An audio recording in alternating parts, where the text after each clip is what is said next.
मंगलम भगवान विष्णु मंगलम गरुड़ध्वजा मंगलम पुंडरीकाक्ष मंगलाय तनो हरि। गुरुर्ब्रह्मा गुरुर्विष्णु गुरुर्देवो महेश्वरा गुरु साक्षात् परब्रह्म तस्मै श्री गुरुवे नमः। नमस्कार, स्वागत है आपका आचार्यवाणी में। मैं आचार्य डॉक्टर विक्रमादित्य आपके साथ हूँ और आज हम बात करने जा रहे हैं मेष राशि, मंगल प्रधान मेष राशि वालों के लिए ग्रहों का योग किस प्रकार की स्थिति उत्पन्न करता दिखाई दे रहा है। देखिए, आपकी राशि के दृष्टिकोण से इस वक्त यदि ओवरऑल ग्रह देखें, आपकी राशि में ही उच्च के सूर्य इस वक्त विराजमान है। अकेले ही हैं सूर्य, देवता जो हैं वो देवताओं के राजा माने जाते हैं। अकेले ही झंडा बुलंद करने को तैयार बैठे हैं। बहुत सुंदर योग आपकी राशि में बनाकर तैयार है। शुक्र महाराज धन भाव में, परिवार के भाव में स्वग्रही होकर विराजमान हो गए हैं। आपकी राशि के स्वामी ठीक है, मंगल शनि के साथ जिस प्रकार का योग बनाकर बैठे हुए हैं वो कहीं ना कहीं द्वंद्वात्मक स्थिति है, लेकिन है बिल्कुल शक्ति पूरी है, लेकिन आप शक्ति को यूटिलाइज नहीं कर पा रहे हैं शनि मंगल के द्वंद्व के कारण से। बस उसको समझ लीजिए, अपनी एंजाइटी को कंट्रोल कर अपने क्रोध को, शक्ति को इस वक्त केवल दिशा देने की ज़रूरत है आपकी राशि के दृष्टिकोण से। इस वक्त आप ऐसी स्थिति में हैं कि यदि आप अपनी शक्ति को दिशा देंगे तो बहुत सुंदर तरीके से, छोटी छोटी बातों में फ्रस्ट्रेट ना हो। जो सूर्य है ना, जब इस प्रकार का योग बना लेता है तो व्यक्ति कई बार ना क्या होता है, अभिमान में आ जाता है और छोटी छोटी सी बातें उसको लगती है कि मेरा मान मर्दन हो गया। बस इस द्वेष को हटा देना है अपने मन से। थोड़ी डिप्लोमेसी चाहिए।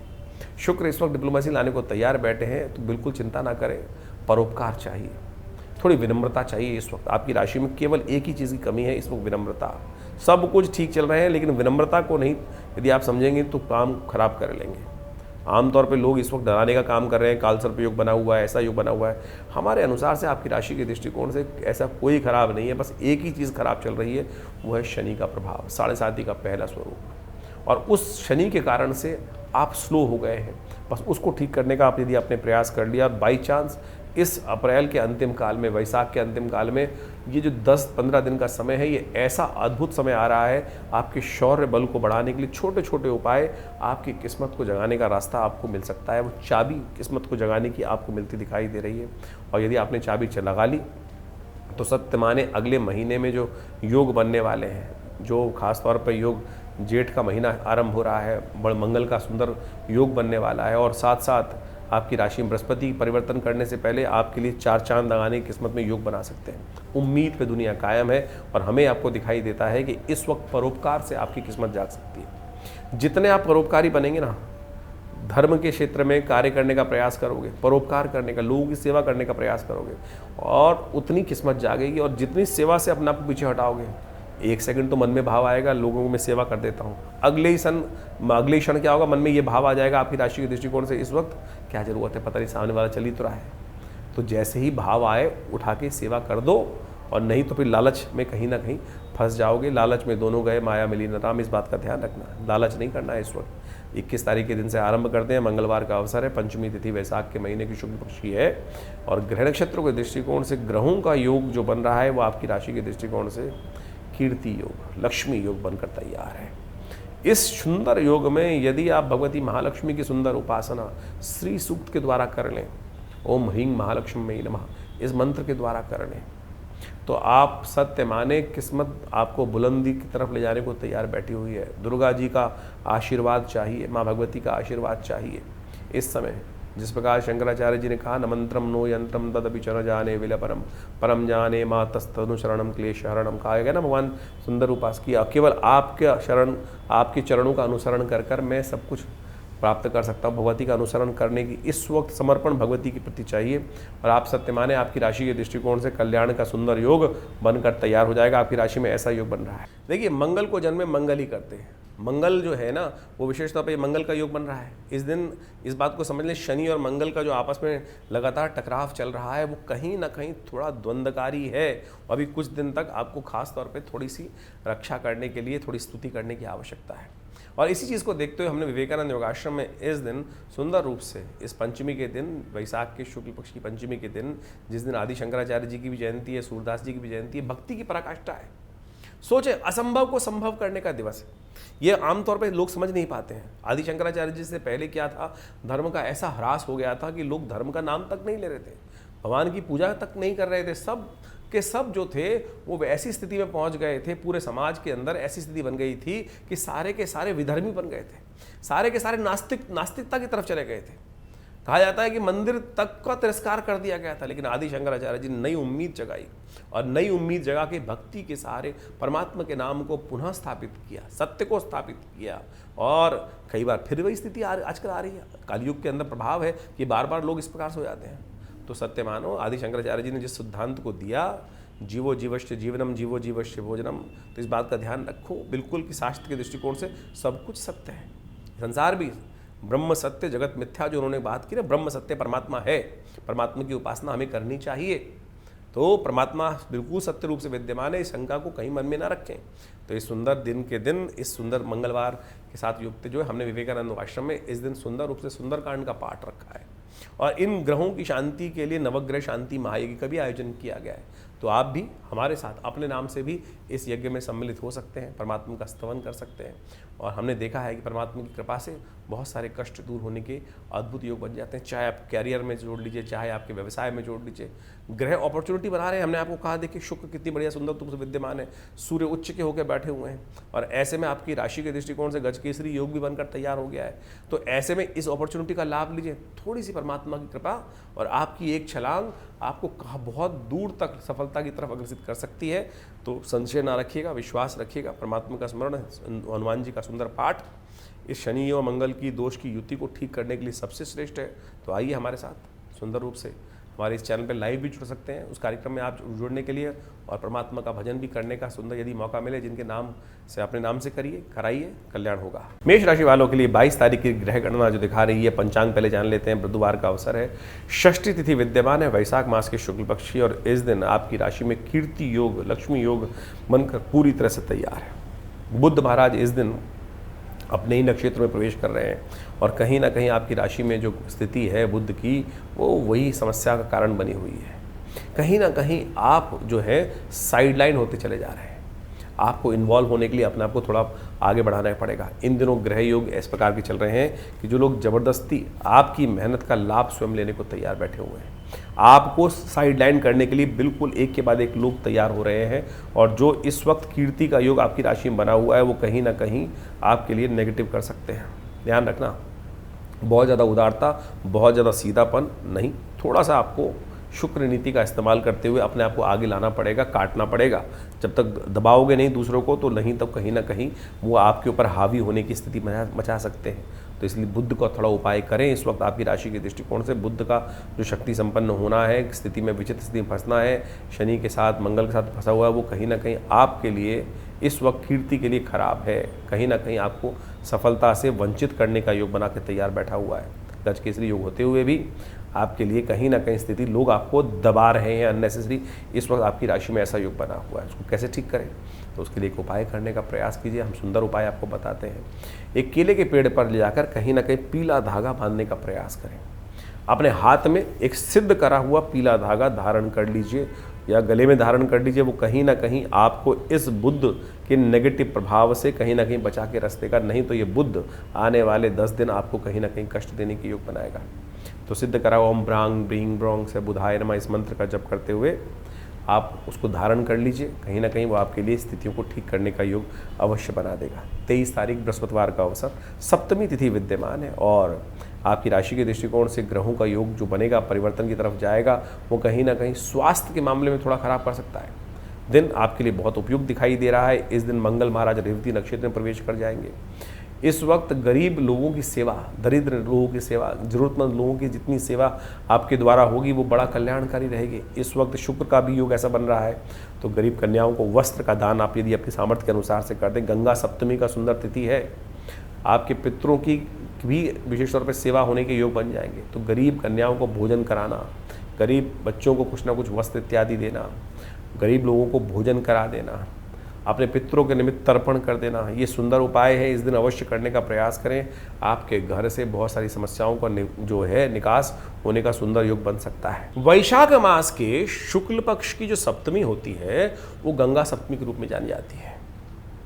गंगा सप्तमी को गंगा का प्राकट्य उत्सव भी माना जाता है। कहा जाता है कि जब भगीरथ महाराज गंगा का पदार्पण कराने के बाद उस गंगा को लेकर चल रहे थे आगे आगे, वो गंगा जी जब लेके चल रहे थे तो रास्ते में एक ऋषि का आश्रम पड़ा। उन ऋषि में विशेष तौर पर साधना कर रहे थे। अब गंगा का वेग इतना ज़्यादा था कि जो भी रास्ते में आ रहा था सबको ही कहीं ना कहीं बढ़ते पूरा पूरा उस पानी सबको बहाए ले जा रहा था। तो ऋषि के आश्रम में भी क्या हुआ, वो सब कुछ उनके आश्रम में सब जगह पानी भर गया। तो कहा जाता है कि ऋषि भी उतने उद्भट थे, उन्होंने पूरा गंगा जल का पान कर लिया, गंगा जल का पान कर लिया। फिर कहा जाता है कि ब्रह्मा जी ने आके उनसे प्रार्थना करी, ऋषि ने प्रार्थना की तो उनके कान से गंगा का प्रभाव हुआ। तो जानवी, जिसको गंगा को जो है एक नाम जाना जाता है जानवी, तो जानू ऋषि के कान से प्रस्फुटित होने के कारण से वो जानवी भी कहलाई। तो कहा जाता है कि इस दिन आप गंगा में स्नान कर कर आप अपने बहुत सारे कष्टों को निवृत्त कर सकते हो। एक पितृऋण समस्या आमतौर पर लोगों को रहती है, किसी व्यक्ति की कुंडली में मंगल की स्थिति खराब हो या कर्म के अनुसार से कई बार स्थिति खराब हो जाती है। तो ऐसे में इस गंगा सप्तमी के दिन, वैशाख के दिन, गंगा सप्तमी के दिन गायत्री का जप यदि कर लिया जाए, गायत्री का जो सही रूप से जप करके अनुष्ठान यदि किया जाए तो कहा जाता है अनेक प्रकार की समस्याओं को ठीक करने के लिए, पितृ ऋण संबंधी समस्याओं को ठीक करने के लिए ये गंगा जल में स्नान कर कर और गायत्री का जप कर कर आप बहुत सारी चीज़ों से निवृत्त हो सकते हो। बहुत सारे ऐसे कष्ट जो पितृ ऋण संबंधी समस्या है उनसे कहीं ना कहीं कष्टों को दूर करने का योग बना सकते हो। एक आपको बहुत अकाट्य प्रयोग बताते हैं। यदि घर में कोई वास्तु दोष हो गया है, घर में कई बार वास्तु दोष हो जाते हैं और कई बार बहुत सारे लोग पता नहीं करोड़ों रुपए खर्च कराए थे, लाखों रुपए खर्च कराए थे। हमारे एक मिलने वाले थे, उन्होंने किसी वास्तुविद को कहीं पता नहीं कहाँ से एरोप्लेन का टिकट दे के बुला लिया, वो कहीं ना कहीं पता नहीं क्या क्या करके वास्तु चेक कर रहा। ऐसे ऐसे वास्तु शास्त्री आजकल हो गए हैं, वास्तु विशारद हो गए हैं, वास्तु के अपने आप को आचार्य उपस्थित कर कर एक व्यक्ति के घर गए वास्तु शास्त्री, कान में स्टेथोस्कोप लगाकर दीवारों को चेक कर रहे थे और बेचारा यजमान सोच रहा था कि पता नहीं क्या क्या चेक करा जा रहा है। स्टेथोस्कोप जो आदमी की हार्ट बीट को चेक करने के लिए, कंजेशन को चेक करने के लिए डॉक्टर साहब यूज़ करते हैं, वो महाराज स्टेथोस्कोप लगाकर दीवारों को चेक करके देख रहे थे पानी कहाँ से आ रहा है, क्या आ रहा है। ऐसे ऐसे लोग बड़े उद्भट विद्वान आज की तारीख में उपस्थित हैं और वो वास्तु दोष ठीक करने की बात करते हैं।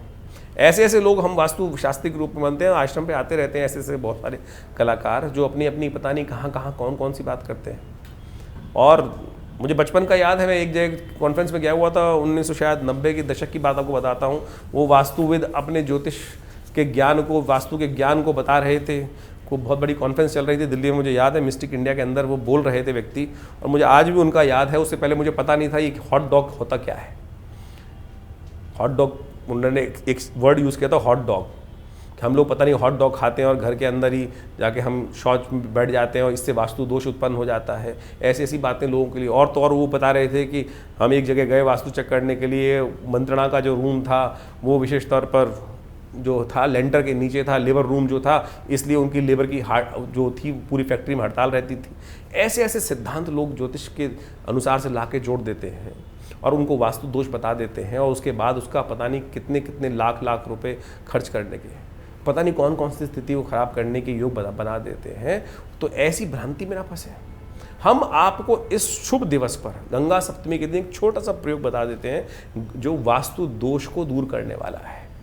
एक चांदी के लोटे में गंगा जल को भरकर, करना बहुत छोटा सा काम है, गंगा जल को भरकर उसमें 2 सीपी डाल दीजिएगा। 2 सीपी जो कौड़ी होती है ना पुराने वाली जो निकलती है पानी से, उस सीपी को या कौड़ी को उस गंगा जल के लोटे में डालकर अपने घर के नींव में रख दीजिए या घर के कहीं ना कहीं अपने पूजा स्थल में बंद करके रख दीजिए उसको। और गंगा जल की एक तासीर होती है बहुत बढ़िया कि गंगा जल कभी ख़राब नहीं होता।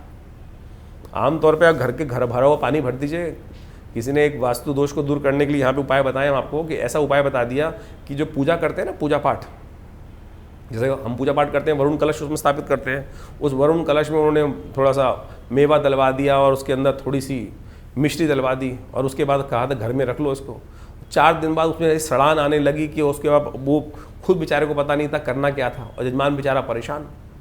लेकिन आप शास्त्र के दृष्टिकोण समझें, हमने गंगा जल आपको बताया, शुद्ध गंगा जल एक चांदी के छोटी सी लोटी लेकर उसको बंद कर कर और इस दिन गायत्री से सिद्ध कर कर, गायत्री मंत्र आप ही कम से कम 108 बार जप कर लीजिए और उसको सिद्ध कर कर आप उसमें 2 कौड़ी डालकर, 2 सीपी डालकर अपने घर के कहीं पूजा स्थल में या कहीं हो सके तो नींव के अंदर, घर के नींव में कहीं ना कहीं उसको रख दीजिए। कैसा ही वास्तु दोष हो, कैसे ही घर में नेगेटिव एनर्जी हो, आप सत्य माने वो तमाम नेगेटिव एनर्जी को दूर करने के लिए इस गंगा सप्तमी के दिन ये यदि उपाय करके रख ले तो माँ गंगा के प्रभाव से, शुद्धता से तमाम नेगेटिव एनर्जी, तमाम किस्म के वास्तु दोष अपने आप दूर हो जाएंगे। ये सुंदर रूप से इस उपाय को बहुत सारे लोग, वैसे तो हमारे यहाँ भारतीय संस्कृति में कहा जाता है कि जब गृह आरंभ करते हैं तब उसी दिन सबसे पहले क्या करते हैं, वास्तु शांति कर लेते हैं। वास्तु शांति उसी दिन कर ली जाती है, उसके बाद कोई वास्तु दोष कभी नहीं बन सकता।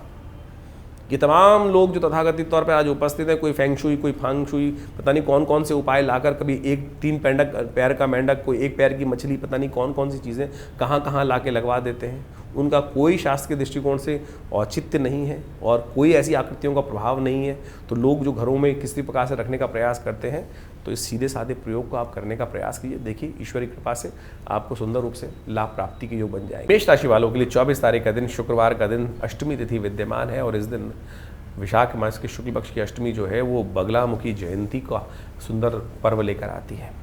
ग्रह नक्षत्रों के दृष्टिकोण से इस वक्त आपकी राशि में ग्रहों का योगा योग कहीं ना कहीं बड़ा पॉजिटिव बना हुआ है, जो आपकी राशि के दृष्टिकोण से कहीं ना कहीं लाइफ में, रिलेशनशिप्स में नया आनंद लाने का योग बनाता दिखाई दे रहा है। चंद्रमा स्वग्रही होकर, सूर्य स्वग्रही होकर, शुक्र स्वग्रही होकर, चंद्रमा सूर्य जो उच्च के होकर बैठे हुए हैं, ये 4 लाइन से आपकी राशि के दृष्टिकोण से ग्रह देखे जाए तो वो कहीं ना कहीं थोड़े बहुत पॉजिटिव रिजल्ट आपको लाने को तैयार करते दिखाई दे रहे हैं। इसका उपयोग आपको करने की ज़रूरत है, बस थोड़ा शांत रहकर चीज़ों को समझते हुए कार्य करने का प्रयास करें। बहुत ज़्यादा उग्रता ना पालें, एकदम किसी से द्वेष कर साफ मुंह पे ना कहें। इस वक्त जो कार्य करने चाहिए शांत होकर, पता भी ना चले कौन सा कार्य आप कर रहे हैं, उस करने का प्रयास करें। जैसे धीरे धीरे दिन परिवर्तन होता है ना, जैसे सुबह उदय होती है और कब दोपहर हो जाती है पता ही नहीं चलती, अपने आप गति चलती रहती है। एकदम किसी पे थोपने का प्रयास ना करें बस चीज़ों को। सूर्य इस वक्त ऐसा चल रहा है, मन तो आपका कह रहा है सामने वाले चलते व्यक्ति को थप्पड़ मार दे मुँह पे, ऐसा ना करना। बृहस्पति और सूर्य की जिस प्रकार युद्धि चल रही है वो कहीं ना कहीं बैठे बैठाए लोगों को शत्रु बनाने की स्थिति में आप आ सकते हो, इसलिए गुस्से को कंट्रोल रखते हुए कार्य करें। माँ भगवती के बगलामुखी के उस ब्रह्मास्त्र का प्रयोग करने का प्रयास करें, लेकिन वैसे नहीं जैसे आज बाजार में लोग देख रहे हैं। आज बगलामुखी जी के नाम पर जिस प्रकार से एक व्यवसायीकरण शुरू हो गया है, हर कोई बगलामुखी के ब्रह्मास्त्र को चलाने को तैयार बैठा है। कोई मिर्च की आहुति डलवा रहा है, कोई लाल मिर्च की आहुति डलवा रहा है, कोई तसले से डलवा रहा है।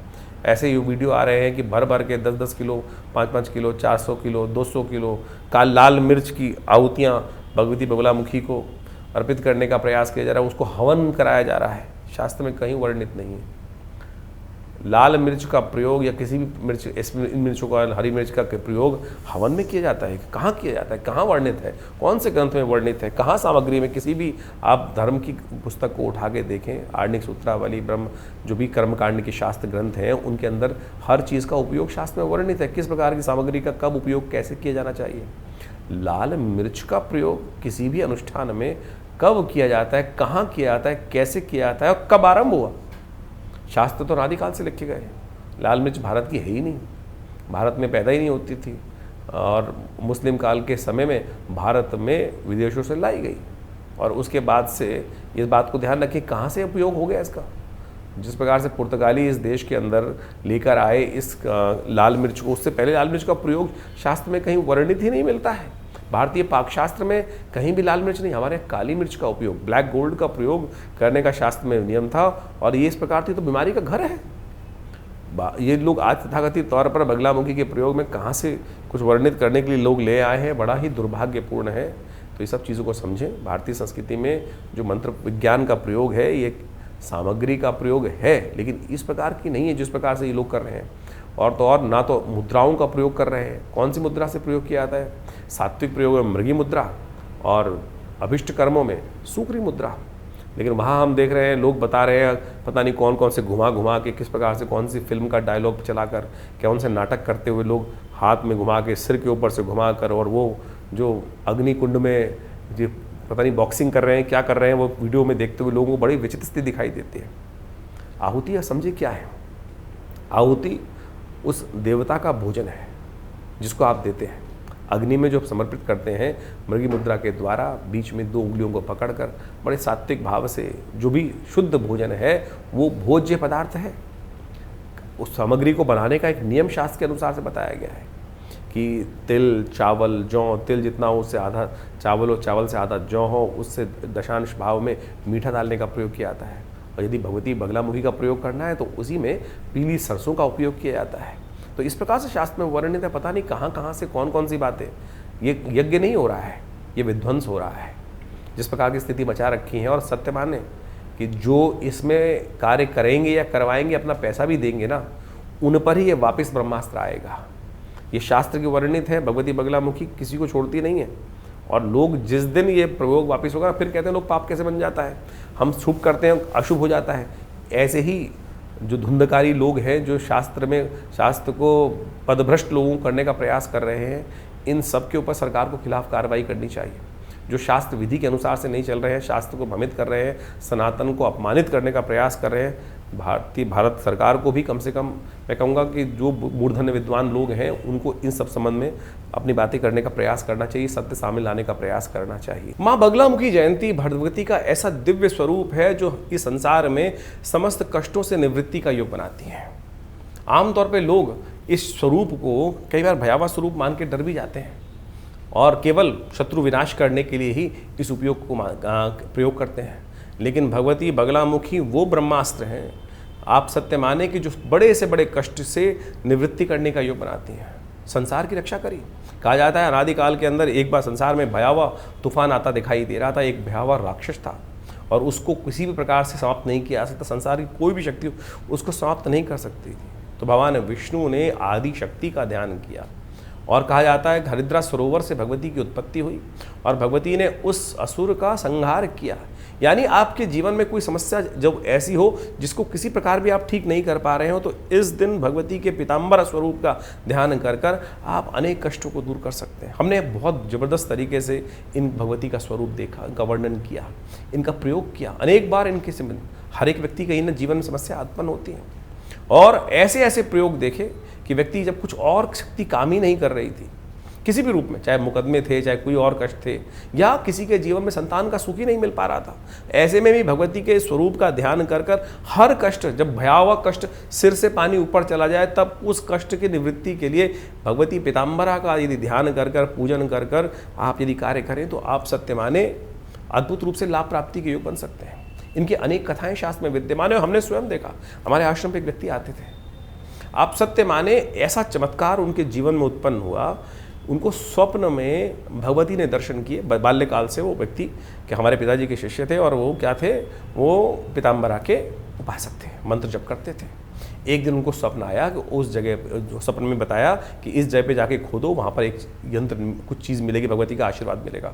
और उन्होंने उस जगह पर जाकर, उस तीर्थ स्थल पर जाकर देखा और वहाँ थोड़ा सा खोदने पे उनको वही भगवती का सिद्ध यंत्र, कहा जाता है ना बगलामुखी का सिद्ध यंत्र, उसी जगह प्राप्त हुआ। कैसे? स्वप्न में दिल्ली में बैठे हुए वो सपना आ रहा है और एक फला जगह पे जाकर वो चीज़ प्राप्त होने का योग बन रहा है। वो व्यक्ति वहाँ गया और उसने वो उसको निकाल कर देखा, तो ये भगवती का सुंदर आशीर्वाद है। तो आप ये तथाकथित तौर पर जो लोग बोलते हैं ना कि ऐसा नहीं होता है, कुछ भी पराशक्ति है ही नहीं, अरे पराशक्ति बिल्कुल सदा आपके साथ विद्यमान है। आप उनके साथ कनेक्ट, उनके साथ अपना संबंध बनाने का प्रयास तो करें। हम यदा कदा कभी चले जाते हैं, कभी कभार 11 मंत्र जप कर लेते हैं, कभी करते हैं कभी नहीं करते, तो नित्यप्रति कैसे संबंध भगवती का स्थापित हो। इनके तमाम मंत्र इतने चमत्कारी हैं कि कैसे ही कष्टों से निवृत्त करने के योग बनाते हैं। गला नहीं काटते। आमतौर पर बगलामुखी का नाम सुनते ही लोग कहते हैं कि शत्रु को मर्दन करने के लिए, वाचम मुखम पदम स्तंभे जिह्वाम कीले, मंत्र को सुनते ही लोगों को लग जाता है कि बस ये मंत्र गर्दन ही काट देगा सामने वाले शत्रु की। अरे शत्रु अगर गर्दन काट दिया आपने इस मंत्र का प्रयोग करके किसी की, तो फिर तो आप भी पापी बन गए, आप भी राक्षस बन गए। आप कोशिश ये करें, इनके सात्विक प्रयोगों को करने का प्रयास करें कि शत्रुता भी समाप्त हो जाए, आपका कष्ट भी दूर हो जाए। वो प्रयोग वास्तविक तौर पे है और हमने ऐसे प्रयोग करे बहुत बार, चाहे मुकदमों के कारण से या कैसी भी कारण से। अपने निजी जीवन में भी बहुत सारी समस्याएं आती हैं, आश्रम चलाते हैं, बहुत सारी समस्याएं कभी कभी आ जाती हैं, और बिना किसी को अहित किए अपने उस कार्य को सुदृढ़ रूप से निकाल देना, बिल्कुल ये मंत्र का भगवती के इस स्वरूप का चमत्कारिक प्रभाव है।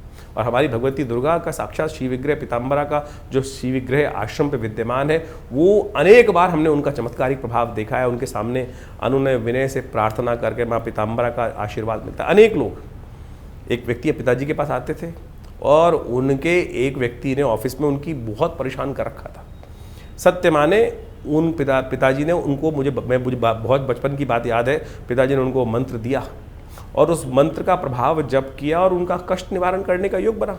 मुकदमों में एक नहीं हजारों बार बिल्कुल सजा होने की थी, व्यक्ति ने कोई गलत कार्य नहीं किया था, लेकिन यदि भगवती पीताम्बरा का मंत्र जप कर कर उनका आशीर्वाद लेकर वो जो पहले चीज़ें हमारे व्यक्ति के अगेंस्ट जा रही थी वो धीरे धीरे उसकी पॉजिटिव हो गई।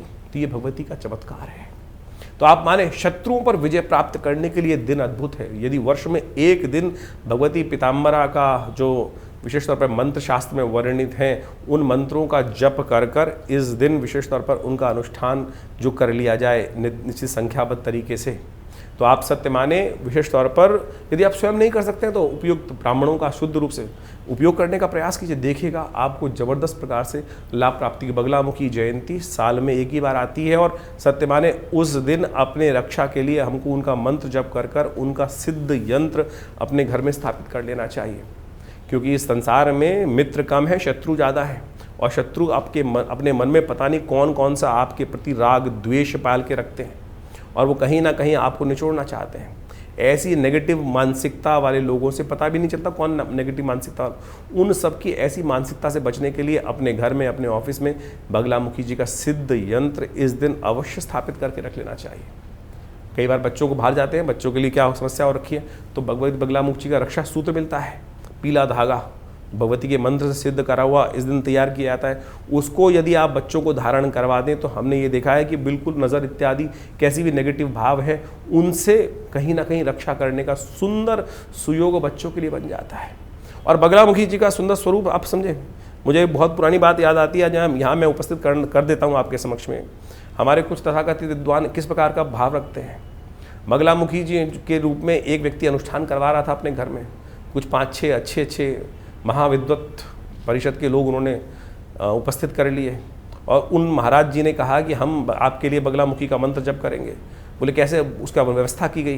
बोले एक काम करो, 10 पंडित इसका जप करेंगे और 10 पंडितों के लिए बड़े बड़े कढ़ाई बड़े बड़े भगोने मंगाए उन लोगों ने। उस भगोनों के अंदर पानी भरवा दिया। बोले जैसे बगुला पानी में खड़ा होकर जब करता है, हम आपके लिए उसी प्रकार से पानी में खड़े होकर खड़े होकर वो व्यक्ति जिस प्रकार से पीले कपड़े पहनकर पानी में खड़े होकर वो यज्ञ वो मंत्र जप करने के लिए व्यवस्था बनाने की उन्होंने सब लोगों ने व्यवस्था कर दी। यजमान भी बेचारा प्रभावित हो रखा है, पंडित जी कितने बढ़िया तरीके से कर रहे हैं। इन सब आडंबरों से क्या भगवती का स्वरूप हो रहा है या सामने वाले को प्रभावित करने के लिए पता नहीं कुछ और किया जा रहा है। जो मुख्य कार्य है मंत्र जप, उसके पूरा विधान कवच इत्यादि का समस्त व्यवस्थाओं का जो चीज़ें शास्त्र में वर्णित की गई हैं, जो अनुष्ठान का करने का तरीका वो तो किया नहीं जा रहा है, लेकिन बाह्य आडंबरों को दिखावा किस प्रकार से उपस्थित किया जा रहा है, वो ऐसे ऐसे कथानक हमारे समक्ष उपस्थित होते हैं, उनका कोई मतलब नहीं है। तो आप सीधी तरह से इस दिन सुंदर रूप से भगवती का स्तवन करें। एक मंत्र हम आपको बता देते हैं, भगवती का एक प्रसन्नता बीज मंत्र है। भगवती के अनेक स्वरूप में मंत्र क्या आता है, ओम ह्रीम ह्लीम ह्रीं, अनेक बीज मंत्र हैं, अनेक इसका उपयोग है। प्रसाद बीज है, अनेक प्रकार से प्रसन्नता बीज है।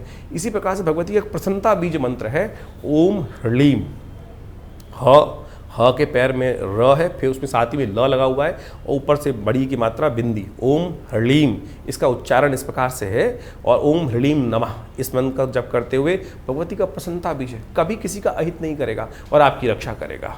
यदि इसी मंत्र का इस दिन कम से कम 108 बार जप कर लें आप या करवा लें और उसी के सुंदर विधान के अनुसार जो शास्त्रीय विधान है, जिससे मंत्र जो यंत्र को सिद्ध किया जाता है, रक्षा कवच को सिद्ध किया जाता है, रक्षा सूत्र को सिद्ध करवा बच्चों के लिए या अपने घर के लिए स्वयं धारण करने का व्यवस्था बनती है, तो उनको धारण कर लिया जाए तो इस शुभ तिथि में तो माँ भगवती कृपा से पूरा वर्ष बिना किसी कष्ट के आराम से नेगेटिव भाव से लोगों से बचकर निकल सकता है। 25 तारीख शनिवार का अवसर, नवमी तिथि इस दिन विद्यमान है और ग्रह नक्षत्रों के दृष्टिकोण से इस दिन जानकी नवमी का सुंदर योग बन रहा है।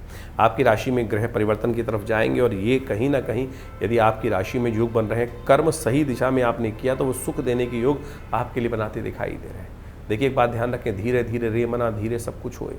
इन दिनों आपकी राशि के दृष्टिकोण से बहुत ज़्यादा तेज गति से आप चीज़ों को करने का प्रयास कर रहे हैं, होंगे धीरे धीरे, लेकिन जो प्रभाव करेंगे उत्पन्न बहुत जल्दी का काम शैतान का होता है, इसलिए जल्दी काम के चक्कर में ना फंसें। जानकी नवमी है, भगवती का सुंदर इस दिन स्तवन करना चाहिए। घर के वास्तु दोषों को दूर करने के लिए इस दिन कुछ खास उपाय शास्त्र में वर्णित हैं, उनको करने का प्रयास कीजिए, कृपा होगी। तो 25 तारीख के दिन विशेष तौर पर एक बहुत सुंदर वैशाख नवमी के दिन जो उदया तिथि है शुक्ल पक्ष की नवमी के दिन सीता नवमी के रूप में जाना जाता है, जिस दिन भगवती का प्राकट्य हुआ। कहाँ से प्राकट्य हुआ? शास्त्र में कथा बड़ी अद्भुत है कि भगवती का प्राकट्य जो हुआ है वो पृथ्वी से हुआ है। महाराज जनक के यहाँ अकाल पड़ा, भीषण अकाल पड़ा, और भीषण अकाल पड़ते हुए कुछ भी चीज़ समझ में नहीं आ रही थी। सब प्रयोग जो थे वो निष्फल होते चले जा रहे थे, मेघ बरस ही नहीं रहे थे पूरे राज्य में। कहा जाता है क्या किया जाए, तो उन्होंने पूरा का पूरा राजाओं ने, ऋषियों ने कहा कि आपको राजा को स्वयं अपने हाथ से हल जोतना चाहिए। घटना क्या हुई, जब हल जोत रहे थे तो वो फल जो था हल का वो कहीं ना कहीं एक घड़े में फंस गया, और उस घड़े के माध्यम को जब देखा उन्होंने जाकर तो वहाँ एक कन्या रूप में बालक था। वो कन्या को जब देखा तो वो, उसकी कथा बहुत पुरानी है अनेक अनेक प्रकार से, जो हरि अनंत हरि कथा अनंता। तो भगवती का प्राकट्य वहीं से माना जाता है।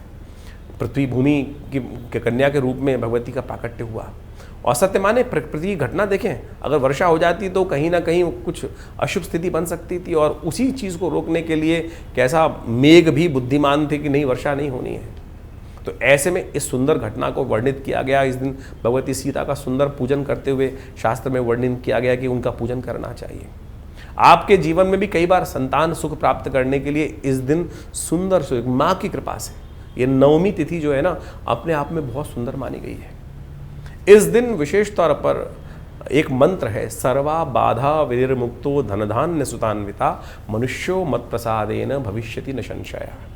जिनके जीवन में संतान की का कहीं ना कहीं कमी हो, संतान का सुख कहीं ना कहीं बाधित हो रहा हो, तो उस दिन विशेष तौर पर भगवती माँ दुर्गा के मंदिर में जाकर सर्वा बाधा विनिर्मुक्तो धन धान्य सुधान्विता मनुष्यो मत प्रसादेन भविष्यति न संशय। दुर्गा सप्तशती में 12वें अध्याय में ये मंत्र आया, और भगवती दुर्गा ने स्वयं अपने मुख से इस मंत्र को कहा है कि जो समस्त कष्ट दूर हो जाते हैं, सर्वा बाधा विनिर्मुक्तो, और धन धान्य संतान इन सबके सुख प्राप्त होते हैं, और इसमें कोई संशय नहीं है। यदि भगवती इस मंत्र का जप करके उसका दशांश हवन कर कर सुंदर रूप से पाठ कर लिया जाए, और साथ में भगवती दुर्गा का यंत्र सिद्ध कर कर अपने घर में स्थापित कर लिया जाए, तो कैसा ही संतान का सुख जीवन में नहीं मिल रहा है तो वो भी कहीं ना कहीं से किसी ना किसी प्रकार से, आमतौर पे व्यक्तियों को इस बात संतान सुख प्राप्त करने का योग बनता है। देखिए कहीं ना कहीं योग बनेगा ना, कैसे योग बनेगा, तो वहाँ महाराज दशरथ को तो पृथ्वी से प्राप्त हो गया, आपको भी कहीं ना कहीं यदि हमारे शारीरिक तौर पे कोई कष्ट का योग है तो कहीं ना कहीं से आज की तारीख में तो इतने ज़बरदस्त हमारे एक मिलने वाले व्यक्ति थे, उनके जीवन में नहीं बन रहा था ऐसा योग, तो वो आए आश्रम पे, भगवती दुर्गा सप्तशती का उनके लिए पाठ किया गया, सतचंडी का प्रयोग किया गया, और सत्य माने एक ऐसे प्रयोग के द्वारा उनको संतान प्राप्ति की योग बने। तो बिल्कुल जिनके कुंडली में आप माने उनके मेडिकल पॉइंट ऑफ व्यू से भी ऐसी चीज़ें थी कि शुक्राणु थे ही नहीं, बन ही नहीं सकते थे, बन ही नहीं रहे थे, लेकिन फिर भी भगवती की कृपा से आज के वैज्ञानिक शोध के अनुसार से वैज्ञानिक चीज़ों का लाभ मिलते हुए एक डॉक्टर आए और उन्होंने कैसे कैसे उनको योग बनाया। तो ये चमत्कार ऐसा नहीं होता है हम जाएंगे मंदिर में और कुछ ना कुछ हमको मिल जाएगा, हमने एक कहानी ऐसी बना रखी है। इस संसार में कब कहाँ कैसी कोई घटना घुट जाती है और कैसे आपके जीवन में सुख का योग बन जाता है, कर्म पर निर्धारित है। तो इस कर्म को सुदृढ़ करके इस दिन बड़ी विश्वास के साथ भगवती का ये पाठ कर लें, सतचंडी का पाठ कर लें, मंत्र बताया इसका अनुष्ठान कर लें, तो भगवती कृपा अवश्य आती है। हमने अपना अनुभव आपके समक्ष रखा है, तो इसलिए संतान सुख के लिए इस दिन को इस रूप में अवश्य ध्यान कर लेना चाहिए, इसका लाभ ले लेना चाहिए। माँ भगवती कृपा से अनेक कष्ट जीवन से दूर हो जाते हैं। 26 तारीख रविवार की यदि हम बात करें तो मेष राशि वालों के लिए दशमी तिथि उस दिन विद्यमान है पंचांग के दृष्टिकोण से, और वैशाख की दशमी बहुत खास होती है। इस दिन विशेष तौर पर एक ग्रह का अद्भुत परिवर्तन होने का योग है जिसका प्रकृति में विचित्र प्रभाव भी होगा। इस दिन अगस्त जो तारा होता है वो अस्त हो जाता है, और कहा जाता है अगस्त जब तारा जो है अस्त हो जाए तो उसके बाद वर्षा ऋतु, ग्रीष्म ऋतु का भयावह प्रभाव आरंभ हो जाता है। यदि ग्रह के दृष्टिकोण से देखा जाए तो इस दिन आपकी राशि के दृष्टिकोण से जो विजय का योग बना हुआ है उसमें कहीं ना कहीं आपको अपने पूर्ण कर्म को करने की आवश्यकता है। सही दिशा में किया गया कर्म आपको सफलता देने की तरफ अच्छा योग बनाता दिखाई दे रहा है।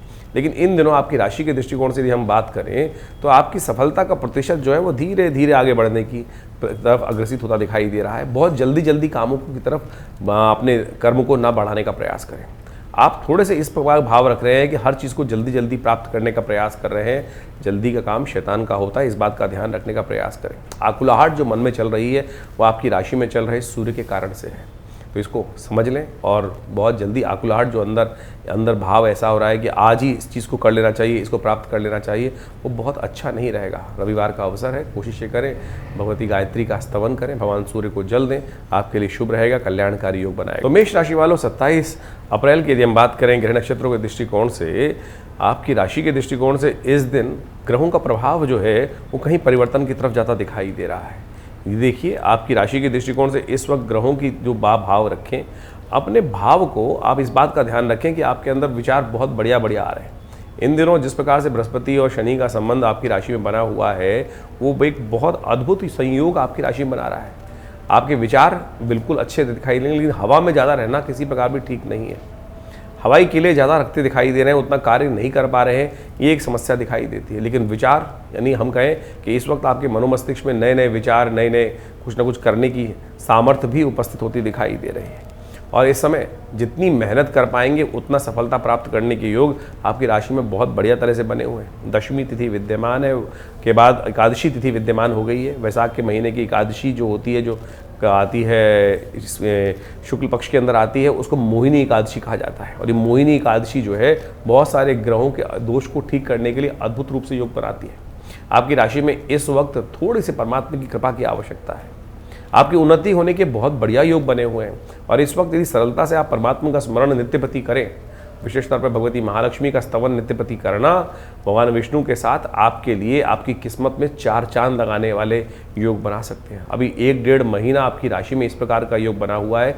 यदि नित्यप्रति भगवती महालक्ष्मी के श्री सूक्त मंत्रों का आप स्तवन करें और भगवान विष्णु के साथ उनका स्तवन करें, भगवान विष्णु के मंत्रों के साथ, तो अद्भुत रूप से आपकी किस्मत में परिवर्तन का महत्वपूर्ण योग बन सकता है। और फिर ये योग 12 साल बाद बनेगा, इस बात का ध्यान रखना। तो अभी समय है आपकी राशि के दृष्टिकोण से, इस समय नित्य प्रति आज से आरंभ कर दीजिए और देखिएगा परिवर्तन का योग अद्भुत रूप से आपके लिए सहायता सिद्ध करने के लिए बड़ा काम रहेगा। मोहिनी का जो है एकादशी, वो भक्तों पर कृपा किस प्रकार से भगवान ने करी और क्या भक्तों को किस प्रकार से लाभ लेने के लिए अपने आप को किस प्रकार से बदलना है, वो हमें समझ लेना चाहिए। वैशाख मास की जो शुक्ल पक्ष की एकादशी होती है उसको मोहिनी एकादशी माना जाता है।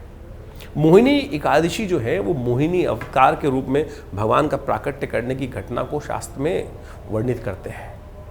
भगवान मोहिनी अवतार में कई बार उपस्थित हुए अपने भक्तों की रक्षा करने के लिए, जो उनकी अनन्य श्रद्धा के साथ भक्ति करते हैं। भगवान मोहिनी अवतार भी उनको लेकर इस बात को शाश्वत सत्य बताते हैं कि मैं हर रूप में कहीं ना कहीं भक्त की रक्षा करने के लिए। कई बार कथा शास्त्र में अनेक रूप से हरि अनंत हरि कथा अनंता इस बात को कहा गया है।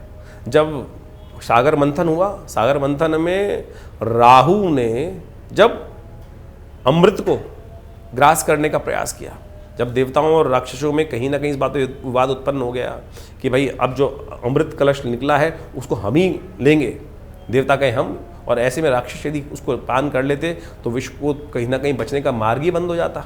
तो ऐसे में भगवान ने सुंदर रूप से उनकी आपस में परस्पर जो विरोध चल रहा था बैठाया, शांत किया और स्वयं मोहिनी अवतार लेकर उनके बीच में उपस्थित हुए और कहा कि मैं तुमको पान कराता हूँ। और सुंदर रूप से कथा इतनी सुंदर वर्णित है कि भगवान भक्तों की, अपने भक्तों की रक्षा करने के लिए संसार को भी मोह लेते हैं और संसार को मोहकर हमेशा जो कार्य करते हैं उस सिद्धांतिक तौर पर मानने कहीं छल नहीं था। बहुत सारे लोग इस बात को आज की तारीख में तथाकथित रूप में कहेंगे ये तो छल है। छल नहीं है, पापी को शक्ति देना सबसे बड़ा छल है, सबसे बड़ा कष्ट है। यदि पापी को आपने, पापी के साथ जो है वो गलत व्यक्ति के साथ कोई भी, यदि हम न्याय की बात कर रहे हैं, वो तो न्याय करेगा ही नहीं। तो भगवान ने ये कार्य किया और कहा जाता है राहु ने भगवान के समस्त उस कार्य को देख लिया कि भगवान कैसे देवताओं को तो अमृत का पान करा रहे हैं और केवल जो राक्षसों को जब समस्या आते हैं तो वो कलश ही बदल देते हैं। तब राहु ने अपना स्वरूप बदल कर, कहा जाता है कि उस देवताओं की लाइन में जाके बैठ गया और जैसे ही चंद्रमा को और ये उसको सूर्य को इस बात का पता चला तो उन्होंने भगवान को बताया। जैसे ही वो पान करने वाले थे, जब भगवान ने उसको पान करा रहे थे, राहु देवता के रूप में आके बैठ गए थे, तो भगवान ने चक्र सुदर्शन चलाकर राहु का सिर को काट दिया। अब कई लोग कहेंगे तो अन्याय है। अन्याय नहीं है, दुष्ट को किसी प्रकार से क्षमा करने योग्य नहीं है। राहु पापी था, ग्रह उसका मंतव्य गलत था कि इस शक्ति का उपयोग कर वो संसार को अपने सुख के लिए संसार को त्रास देने के लिए इस समस्त योजना पे कार्य कर रहा था, तो किसी प्रकार भी उसके कार्य को न्याय युक्त नहीं कहा जा सकता। तो मोहिनी अवतार जो है भगवान का न्याय के युक्त है। तो न्याय क्या है उसकी व्याख्या हमें अच्छे से इन कथाओं के माध्यम से समझ लेनी चाहिए। तो ये जो पर्व है विशेष तौर पर भगवान की अनुकंपा प्राप्त करने का है। इस दिन भगवान का षोडशोपचार पूजन करना चाहिए। भगवान का षोडशोपचार पूजन कर कर सुंदर रूप से आपको विशेष तौर पर क्या करना चाहिए, भगवान के जो ओम नमो नारायणाय इस मंत्र का जप करते भगवान शालिग्राम का सुंदर रूप से स्नान कराएं, उनका चरणामृत ग्रहण करने का प्रयास करें, या हो सके तो पुरुष सूक्त का सहस्रसी रेखा पुरु का सहस्राक्ष सहस्रपात सभू मेघ्वं सर्वातपात त्रतिष्ठित सांगुलम, इस प्रकार से उनके 16 मंत्र जो हैं उनका पूरा स्तवन करके षोडशोपचार भगवान का सुंदर रूप से पूजन करने की व्यवस्था बनाते हैं। कहा जाता है कि यदि जीवन में शत्रु बहुत परेशान कर रहे हो, शत्रु रुक ही नहीं रहे हो परेशान करने के माध्यम, आपके जीवन में खत्म ही ना हो रहा हो, एक खत्म होते ही, क्योंकि संसार में विजय प्राप्त करने के लिए शत्रुओं का मर्दन भी बहुत आवश्यक होता है। तो इस दिन विशेष तौर पर विष्णु शंख को इन मंत्रों से सिद्ध कर कर अपने घर में स्थापित कर लेना चाहिए इस मोहिनी अवतार के दिन। और नित्यपति उस शंखनाद सिद्ध शंखनाद यदि करेंगे तो वातावरण भी शुद्ध होगा और शत्रुओं पर विजय प्राप्त करने के योग भी सुंदर रूप से बन जाएंगे। तो ये शास्त्र में जो प्रयोग बताए गए हैं इनको अच्छे से अपने जीवन में स्थान देने का प्रयास करना चाहिए। ये अद्भुत प्रयोग है शास्त्र के दृष्टिकोण से, और जो पुराणों में वर्णित है और पुराणों में वर्णित इन समस्त प्रयोगों का शास्त्र में यदि आप वर्णित तरीके से कार्य करेंगे, भगवान का स्तवन करेंगे, नित्यपति ओम नमो नारायणाय इस मंत्र का जप करेंगे, तो भगवान की कृपा से आपके कष्ट दूर होंगे। आरोग्यता प्राप्त करने के लिए भी सुंदर योग बना सकते हैं इस दिन। भगवान विष्णु का सुंदर पूजन कर कर उनका वो विशेष तौर पे जो चरणामृत उनका जो पंचामृत है उससे भगवान को स्नान कराने के बाद जो चरणामृत को यदि ग्रहण कर लेंगे, गंगा जल से, तुलसी से, चंदन से, कपूर से, इन सब चीज़ों से, केसर इत्यादि से युक्त इस पंचामृत को भगवान को स्नान कराकर यदि ग्रहण करेंगे तो आरोग्यता प्राप्त करने का सुंदर सुयोग भी आपके लिए जीवन में बन सकता है। तो इस सुंदर प्रयोग को शास्त्र में के अनुसार से कार्य करने का प्रयास करें, भगवान की कृपा से कष्ट दूर होंगे।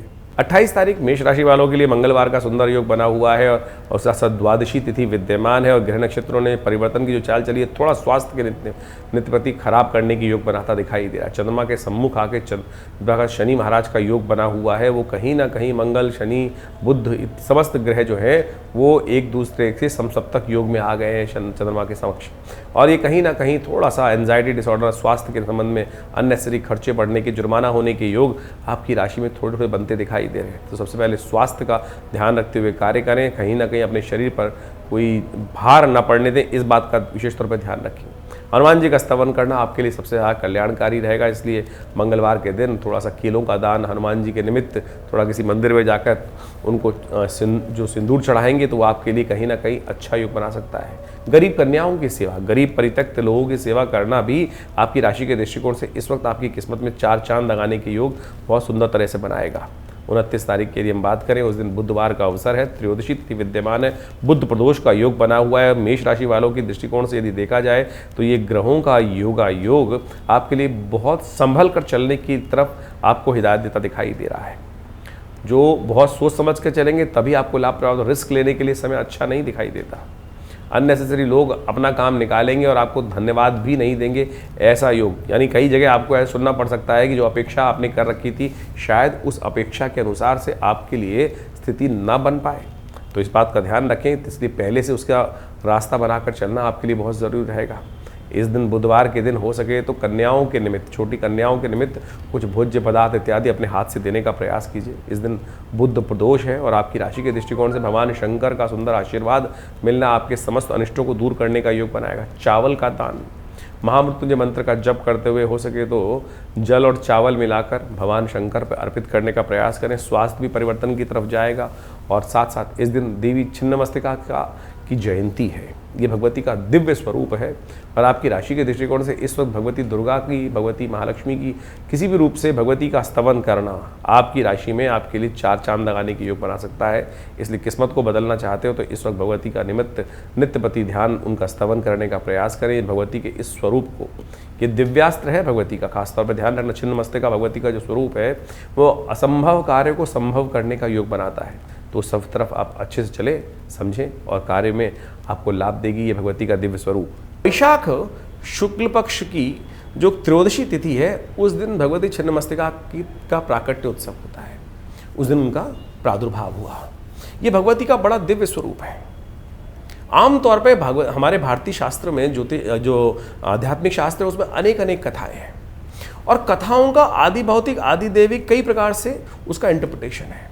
सीधी तौर पे यदि समझें तो समझ में नहीं आएगी। भगवती दुर्गा स्नान कर रही होती हैं और उनकी जो सखाएं थी उनको भूख लगती है, उनको खाने को नहीं मिलता, तो भगवती अपना सिर काट कर उन हाथ में ले लेती हैं और उसके बाद उनसे निकलता हुआ रक्त जो है उन दोनों की दोनों सखाएं हैं वो पान कर रही हैं, और भगवती जहाँ खड़ी हैं वो रति और काम के ऊपर विद्यमान होकर खड़ी हुई हैं। ऐसा स्वरूप आमतौर पे समझ में नहीं आएगा। भगवती का दुर्गा स्वरूप है, भगवती पार्वती जी के संबंध में कथा आती है, तो इन कथाओं को बहुत गूढ़ रूप से समझने की आवश्यकता है। भगवती छिन्नमस्तिका वो ब्रह्मास्त्र हैं कि जो अकाट, जो काम कहीं हो ही ना रहा हो, किसी प्रकार भी समस्या जो हो रही है कि ऐसी समस्या है कि व्यक्ति बहुत ज़्यादा रसातल में चला गया है, तो यानी भगवती ये स्वरूप को सीधी तरह से कथा तो ऐसे समझे, इसका आध्यात्मिक रहस्य बहुत गहरा है, बहुत ज़्यादा गहरा रहस्य है, समझने के लिए आवश्यकता है। यदि काम पर विजय प्राप्त करने से ही आप संसार में हर प्रकार की विजय प्राप्त करने के योग बना सकते हो और अमर हो सकते हैं। सोचे भगवती का स्वरूप किस प्रकार का है कि रति और काम के ऊपर उस मैथुन की स्थिति में उनके ऊपर भगवती विराजमान है और अपना सिर काट कर हाथ में रखा हुआ है और दो पान करती हुई वहाँ पर देवियाँ विराजमान हो रही हैं। और ये स्वरूप जो है वो वास्तविक तौर पर दिखाता है कि भोग विलास पर जो विजय प्राप्त कर लेते हैं, उन पर आरूढ़ हो जाते हैं, भोग विलास पर यानी मर्दन कर देते हैं उनका, तब वो अमरता को प्राप्त कर सकते हैं और अपने समस्त जो लोग हैं, परिकर हैं, उनकी उदर पूर्ति, उनकी कामनाओं की पूर्ति करने का मार्ग बना सकते हैं। यानी आपको अपनी कामनाओं, अपनी वासनाओं पर पहले विजय प्राप्त करनी पड़ेगी, तब जाकर यदि उन पर लिप्त हो जाओगे, कामनाओं पे, वासनाओं में यदि लिप्त हो जाओगे तो कुछ नहीं कर सकते। छिन्नमस्तिका भगवती का कभी समय मिलेगा तो बहुत ज़बरदस्त तरीके से उसका हम आपको जो प्रभाव है वो समझाने का प्रयास करेंगे, लेकिन क्षणिक शब्दों के माध्यम से इस उत्सव को बड़े आनंद रूप से समझने की आवश्यकता है। तो ये भगवती का वो स्वरूप है कि यानी संसारिक कामनाओं को पूर्ण करना भी बहुत ज़रूरी है। संसारिक कामनाओं की पूर्ण करने के लिए भगवती ने ये स्वरूप का, ये घटना को वो वहाँ पे जो रखा गया है, ये दश महाविद्या के अंतर्गत जब सबसे ज़्यादा शक्ति संपूर्ण भगवती का स्वरूप है। यदि व्यक्ति लगातार जीवन में हार चल रही है और कोई रास्ता नहीं मिल रहा है, तो इनके दिव्य अनुष्ठानों को यदि जीवन में अपना लिया जाए तो व्यक्ति बहुत ज़बरदस्त तरीके से अपने दुर्भाग्य को सौभाग्य में परिवर्तन करने का योग बना सकता है। ये वो ब्रह्मास्त्र है जो छिन्नमस्तिका भगवती का जो मंत्र हैं, जो उनकी स्तुति है, जो उनके प्रयोग हैं, जो शास्त्र में वर्णित हैं, जब कोई स्थिति ना चल रही हो, कहीं भी कोई रास्ता ना मिल रहा हो, तब इनके मंत्रों का प्रयोग कर कर आप अपनी कामनाओं पर विजय प्राप्त करने के लिए, अपने समस्त परिकर की कामनाओं को पूर्ण करने के लिए इनका दिव्य जो प्रयोग है उनका प्रयोग कर कर आप समस्त चीज़ों को ठीक कर सकते हैं। 30 तारीख बृहस्पतिवार का दिन है और मेष राशि वालों के दृष्टिकोण से यदि हम देखें तो आपकी राशि में बनने वाला है गजकेसरी योग, और ये गजकेसरी योग आपके लिए आने वाले 2-3 दिनों में बहुत महत्वपूर्ण, कहीं ना कहीं चीज़ों पर सही रास्ते में चलकर लाभ देने की योग बनाता दिखाई दे रहा है। विचार भी ठीक है, दिशा भी ठीक है और धीरे धीरे आपको उन्नति देने का योग भी ये ग्रह साफ तौर पर दिखाता दिखाई दे रहा है। इस दिन एक और बड़े परिवर्तन की तरफ ग्रह जा रहे हैं। बुध महाराज परिवर्तन कर कर आपके सूर्य के साथ, लग्न में बैठे हुए सूर्य के साथ सुंदर बुध आदित्य योग बनाएंगे, और ये आपके अंदर एक नया उत्साह के साथ साथ, नया विचार के साथ साथ नई चीज़ों को संभालने की शक्ति भी आपके अंदर उत्पन्न करते दिखाई दे रहे हैं। इस दिन भगवान नरसिंह की जयंती होती है, जो चतुर्दशी के दिन, वैशाख के शुक्ल पक्ष की चतुर्दशी के दिन बनती है, और भगवान जो नरसिंह का अवतार है बड़ा चमत्कारी अवतार माना जाता है। ये विश्वास का खेल है कि यह परमात्मा हमारे साथ है और हमारी विकट स्थिति में हमारे लिए सहायक तौर पे तथा बिल्कुल उसी वक्त क्षण में ही उत्पन्न वहाँ उपस्थित हो सकता है। इस विश्वास को जगाने के लिए उस प्रहलाद की सुंदर कथा को, प्रहलाद भक्तराज प्रहलाद की सुंदर कथा को समझकर उस पर विश्वास जगाने की ज़रूरत है। भगवान तो सदा हरि व्यापक सर्वत्र समाना जो शास्त्र में कहा गया है ना, उस पर विश्वास करके जो भक्त कार्य कर लेते हैं, भगवान उन पर कृपा अवश्य करते हैं। वैशाख मास के शुक्ल पक्षी चतुर्दशी के दिन नरसिंह जयंती होती है, और ये नरसिंह जयंती वो दिन है कि इस दिन असंभव को भी संभव किया जा सकता है। जब प्रहलाद जी का जन्म हुआ, प्रहलाद जी का जन्म कहाँ हुआ? एक राक्षस के घर में, और उस राक्षस ने पूरे संसार को त्राहिमाम त्राहिमाम कर रखा था, कोई शक्ति नहीं चल रही थी, और प्रहलाद को भी अनंत घोर कष्ट उस राक्षस ने उत्पन्न, अपने संतान केवल भगवान विष्णु का स्मरण वो करने की तरफ थे और पिता को भी सही दिशा दिखाते थे कि उस परमात्मा की उपासना करो, आपकी शक्ति नहीं है, आप जो भी कर रहे हो अपने पाप को बढ़ा रहे हो, भगवान का स्थान करने का प्रयास करना चाहिए। तब हिरण्यकश्यप कहता है कि स्तंभ में भी है। जब उस स्तंभ से भगवान निकलते हैं, उस पर प्रहार किया जाता है और जब उस खंभ को तोड़कर भगवान का प्राकट्य होता है तो कहा जाता है कि परमात्मा तो कण कण में है, हरि व्यापक सर्वत्र समाना। तो इस भाव को समझे, सुंदर ये घटना जो है इस बात को प्रतिपादित करती है कि आप कहीं भी परमात्मा को देख सकते हैं, वो कहीं से भी प्रकट हो सकता है और असंभव को आपकी भक्ति चाहिए। तो भक्ति स्वरूप में इस दिव्य दिन का हमें लाभ लेने का प्रयास करना चाहिए। और प्रहलाद ने वो चमत्कार करके दिखाया, कि कैसी परिस्थिति विकट हो, यदि आपकी भक्ति सुदृढ़ है, भक्ति सही है, तो वो असंभव को भी संभव करने का मार्ग मिल सकता है। तो ये नरसिंह अवतार जो भगवान का है ना, ये इसी स्वरूप को वर्णित करता है। इस भगवान विष्णु के इस स्वरूप को कहा जाता है कि आवेश अवतार है भगवान के, और इस संसार के बहुत सारे कष्टों को निवृत्त करने का योग बनाते हैं। लोग इनकी शक्ति को, इनकी पूजन के लिए बहुत कम मंदिर विद्यमान है जगह जगह पे, लेकिन जहाँ इनके प्रयोगों को शास्त्र में वर्णित किया गया पुराणों में, वो इतने चमत्कारिक प्रयोग हैं। इनके सिद्ध यंत्र को इस दिन स्थापित कर यदि घर में रख लिया जाए तो कहा जाता है पूरे वर्ष भर आपके जीवन में कहीं भी नेगेटिव प्रभावों का योग नहीं बनेगा। हर जगह विजय प्राप्ति का योग। उसके साथ नित्य प्रति छोटा सा मंत्र है, ओम नमो भगवते वासुदेवाय। इस मंत्र का नित्य प्रति यदि स्तवन करते हुए इसका प्रयोग को किया जाए, उनके यंत्र को स्थापित करके, उनकी आकृति को स्थापित करके उनका पूजन नित्य प्रति किया जाए, तो भगवान समस्त कष्टों से निवृत्त करने का योग बहुत सुंदर रूप से बना देते हैं। तो इस दिन विश्वास कर पंचोपचार षोडशोपचार उनका पूजन करते हुए अपने घर में उनके यंत्र को या उनकी आकृति को, उनकी मूर्ति को स्थापित कर उनका या शालिग्राम स्वरूप में ही उनका पूजन करने का हम व्यवस्था बनाएं। भगवान नरसिंह भगवान जो हैं बड़े चमत्कारी हैं और उनको उतना टाइम नहीं लगता अवतरण करने के लिए, तो वो तो क्षण में अवतरण हो जाते हैं। सोचो कि भगवान जो तमाम जो बाकी अवतार हम देखें कितना टाइम लगा उनको, गर्भ में आए उसके बाद टाइम लगा जन्म, लेकिन भगवान तो साक्षात जब कष्ट सामने विराजमान था, समाप्ति का योग था, उस कष्ट से निवृत्ति का योग था, तो स्तंभ से भी उपस्थित होकर भगवान ने सुंदर रूप से एक ऐसा उदाहरण उपस्थित किया, तत्क्षण प्रकट होकर कष्ट को निवृत्त करने का योग बना सकते हैं। लेकिन उसके लिए चाहिए भक्ति में ऐसा सुदृढ़ विश्वास कि बांध दो मुझको, फेंक दो उठाकर। आम आदमी तो वैसे ही डर जाएगा, अरे भैया ऊपर से फेंकोगे, आग में फेंकोगे जल जाऊंगा, ऊपर से पहाड़ से नीचे करोगे तो चकनाचूर हो जाएगा। अब वो परमात्मा का स्मरण करेगा या अपने भय को उस वक्त उसका ध्यान आएगा। लेकिन भक्त प्रहलाद बिल्कुल समदर्शी भाव से परमात्मा के उस मंत्र का जप करते रहे, तो फिर वो चमत्कार होता है। हमारा तो एक सेकंड तक मन नहीं लगता है, तो कहाँ से वो चमत्कार होने का योग, परमात्मा कैसे वो जो निष्क्रिय स्थिति में से उत्पन्न होकर जड़ में से चेतनता की तरफ कहाँ वो अपना चमत्कार को दिखाएगा। इसलिए विश्वास जगाइए और देखिए अनेक बार ऐसा योग बनता है, हमने करके देखा बहुत बार। जब बिल्कुल कोई स्थिति ठीक नहीं थी, कहीं रास्ता उम्मीद सब हार चुके थे, तब भगवान का सुंदर स्तवन करे, कहाँ से कैसा रास्ता बना और कहाँ से वो नया कुछ ना कुछ प्रतिपादित हो जाता है, तो सरलता अपनाने का प्रयास करें। इसलिए ज्योतिष के माध्यम से इन सब चीज़ों को सैद्धांतिक तौर पे आपको समझने का प्रयास करना चाहिए। यही उपाय है और यही आपके कष्टों को निवारण करने का योग बनाते हैं। तो इस नरसिंह जयंती पर सुंदर रूप से भगवान के नरसिंह स्वरूप का प्राकट्य जो हुआ है वो हमारे कष्टों को निवृत्त करने के लिए हुआ है। तो यदि जीवन में ऐसा कोई आतताई आपको कष्ट दे रहा हो जिसकी कहीं भी निवृत्ति नहीं हो, या कैरियर में कोई ना कोई ऐसा आगे आदमी बैठ गया हो जो आपकी हर तरह से कैरियर में आगे बढ़ने से आपको रोक दिया हो, तो इस दिन भगवान नरसिंह का जो विशेष तौर पर सिद्ध करा हुआ यंत्र होता है उसको अपने घर में यदि स्थापित कर लिया जाए, अपने ऑफिस में स्थापित कर लिया जाए, तो उन सब कष्टों से निवृत्ति करने का योग, आपदाओं से निवृत्ति करने का योग सुंदर रूप से बन जाता है। ग्रहों का अभी परिवर्तन का प्रभाव आपने अच्छे से समझा कि कब कौन से दिन किस प्रकार के ग्रहों का परिवर्तन होने का योग चल रहा है। ऐसे में देखिए इस वक्त ग्रहों की जो अवस्था है, सूर्य जो है वो मंगल से आगे हो गए हैं। तमाम गोचर के प्रभाव को इस प्रकार समझना चाहिए। मंगल की गति से सूर्य काफ़ी आगे चलते दिखाई दे रहे हैं और ये गति विशेष तौर पे विश्व में महंगाई को बहुत बुरा हाल करती दिखाई देगी।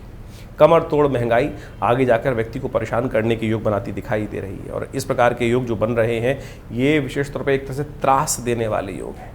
किसी के रोके महंगाई रुकने में बहुत दिक्कत आती दिखाई दे रही है। इस प्रकार के योग शास्त्र के दृष्टिकोण से बन रहे हैं।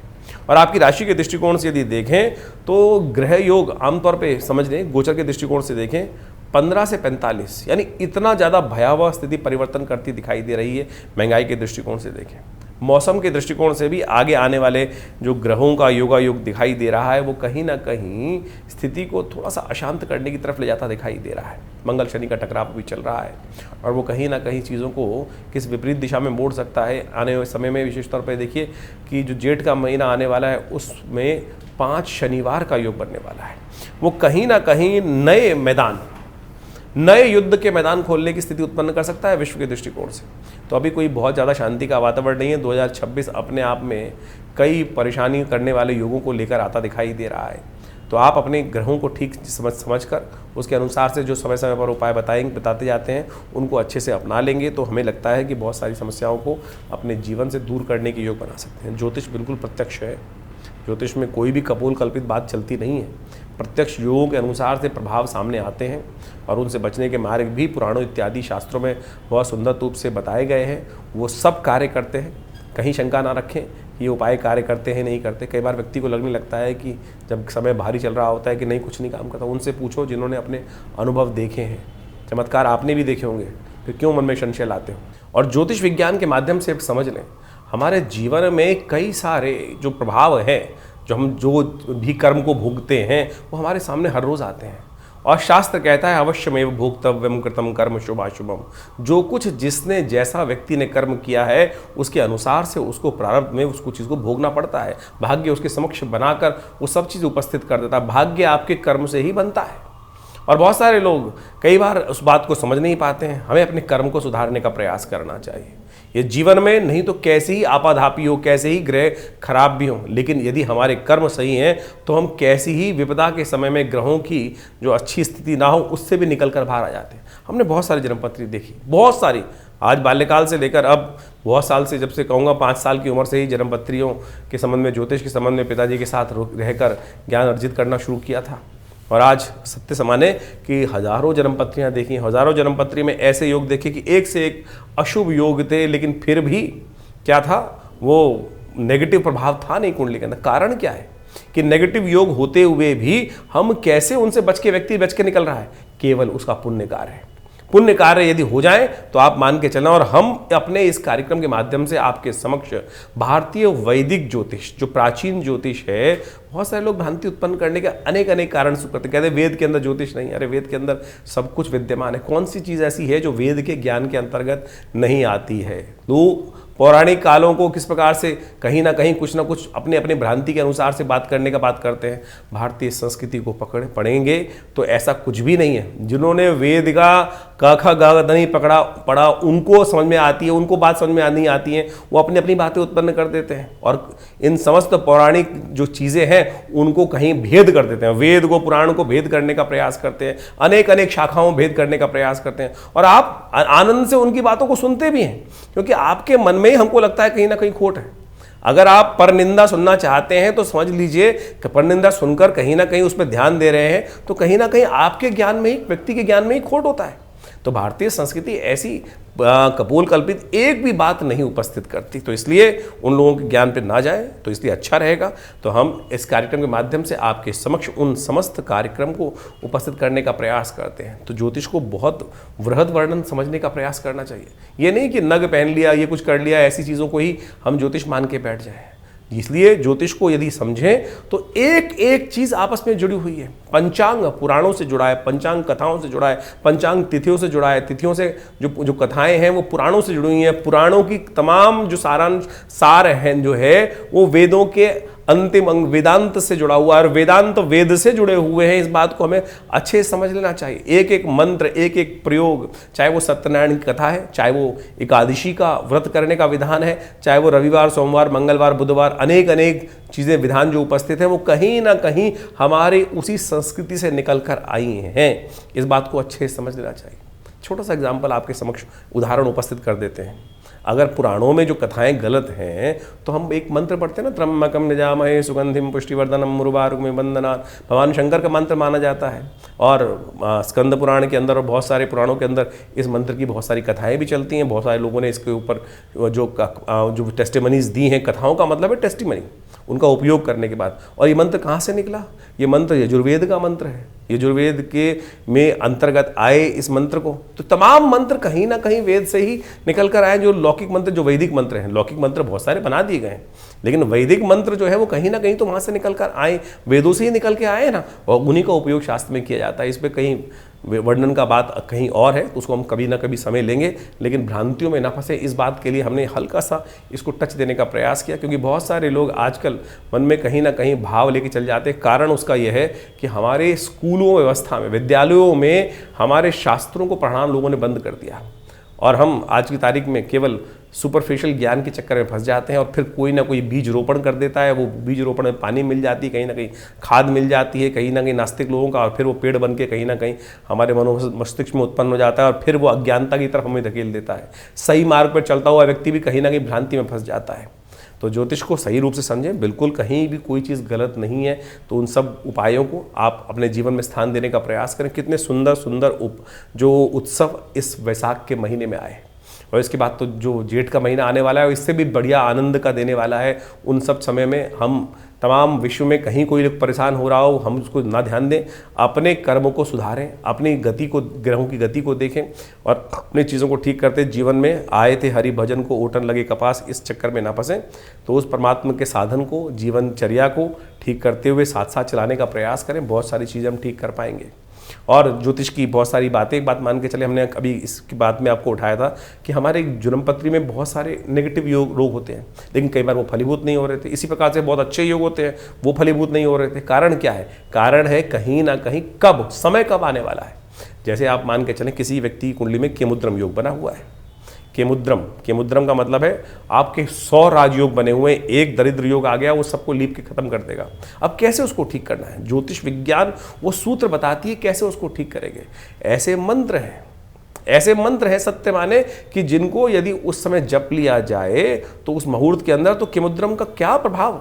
देखिए, जैसे आप मान के चलें कि आपकी कुंडली में कोई नेगेटिव, जैसे केमुद्रम योग के बारे में बात करें, आमतौर पे लोगों को पता ही नहीं चलता। चंद्रमा यदि बिल्कुल अकेला है, किसी शुभ ग्रह से दृष्ट नहीं है, आगे पीछे 2-2 भाव तक कोई ग्रह नहीं बैठा हुआ है, तो केमुद्रम योग हो गया।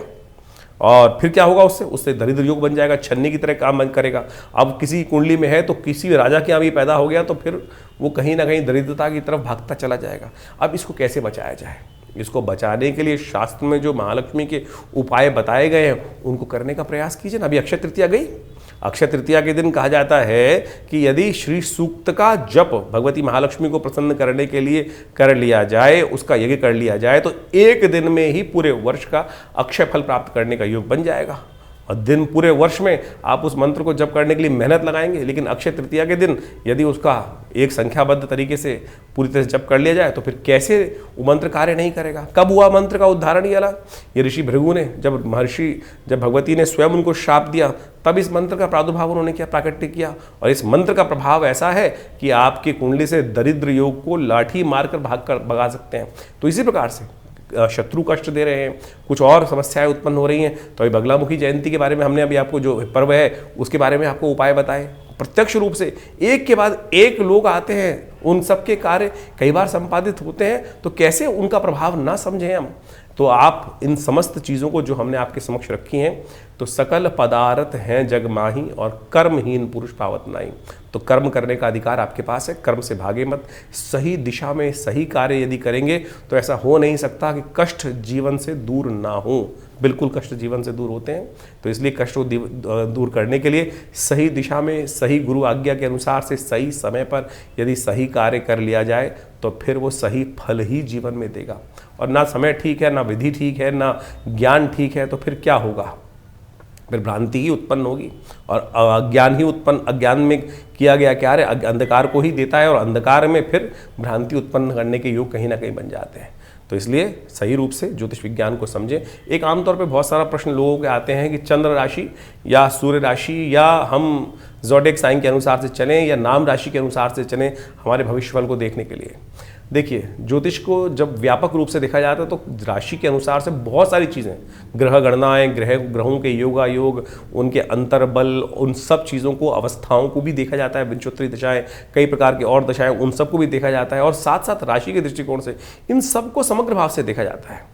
तो आमतौर पे चंद्र राशि सबसे बढ़िया प्रमाणिक मानी जाती है, लेकिन फिर भी नाम के अनुसार से भी राशि का प्रभाव होता है, उसके अनुसार भी देखा जा सकता है, लग्न के अनुसार से भी देखा जा सकता है, सूर्य के अनुसार, राशि के अनुसार से भी देखा जा सकता है। लेकिन जितना सटल होते जाओगे, सबसे पहले आप मान के चले सूर्य राशि हो गई, सूर्य राशि से और सटल करोगे तो और उसको माइन्यूट देखने का प्रयास करोगे तो क्या होगा, फिर लग्न राशि आ जाएगी, लग्न राशि के बाद और सटल देखने का प्रयास करोगे, चंद्र राशि आई, सिद्धांत के बाद लग्न राशि आ गई, फिर नक्षत्र आ गया।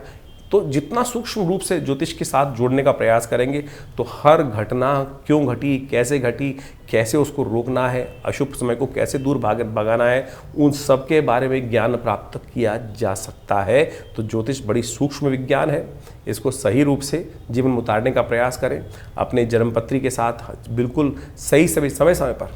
लोग कहते हैं जी जन्मपत्री हर रोज़ ग्रह परिवर्तन की तरफ जा रहे हैं, आपकी मूल जन्मपत्री में तो एक बार के ग्रह बनकर आ गए, लेकिन परिवर्तन तो हर क्षण हो रहा है ना। तो यदि उन मूलभूत सिद्धांतों को परिवर्तन के सिद्धांतों के साथ जोड़कर चीज़ों को देखने का प्रयास करेंगे, तब सब चीज़ों को हम अच्छे से इंटरप्रेट कर सकते हैं, समझ सकते हैं, और फिर भविष्य में चीज़ों को परिवर्तन करने की तरफ ले जा सकते हैं। ऐसा बिल्कुल नहीं है कि जिसकी कुंडली में हमने हज़ारों बार देखा है कि अशुभ योग थे, फिर भी वो फलीभूत नहीं हुए क्योंकि कर्म सुधर गए थे, और बहुत अच्छे योग थे, लेकिन जीवन में व्यक्ति ने कोई शुभ काम किया ही नहीं, और वो सारे के सारे योग ऐसे के ऐसे बंद अवस्था में चले गए। पितृदोष के संबंध में बात की जाती है ना कि बहुत सारे लोग कि पितृ ऋण बन गया, पितृदोष बन गया कुंडली में। पितृदोष लेके नहीं आता कोई आदमी, पितृदोष बनता है, पितृ ऋण चढ़ता है। आपने घर बैठे बैठे माता पिता का अपमान किया, पितरों के निमित्त जो कार्य है वो नहीं किया, तो फिर पितृ ऋण बन ही जाएगा। जन्मपत्री से नहीं बनती ये सब चीज़ें, कर्म के अनुसार से बनती हैं चीज़ें। कर्म के अनुसार से समझेंगे, देखेंगे और उसको परिवर्तन करने के योग बनाएंगे, मेहनत करेंगे, तो बिल्कुल भाग्य में कोई किसी के भाग्य में जो परिवर्तन करने का योग स्वयं बना सकता है। भाग्य में ऐसा नहीं है कि परमानेंटली वो लिख दिया गया है। सही कर्म करके, सही चीज़ों को ज्ञान करके, सही गुरु के आशीर्वाद से आप एक एक चीज़ को बदल सकते हैं। विश्व में अनादिकाल से लोगों ने इसको करके दिखाया है, तो आप भी समझेंगे, करेंगे तो बहुत कुछ परिवर्तन का योग बनेगा।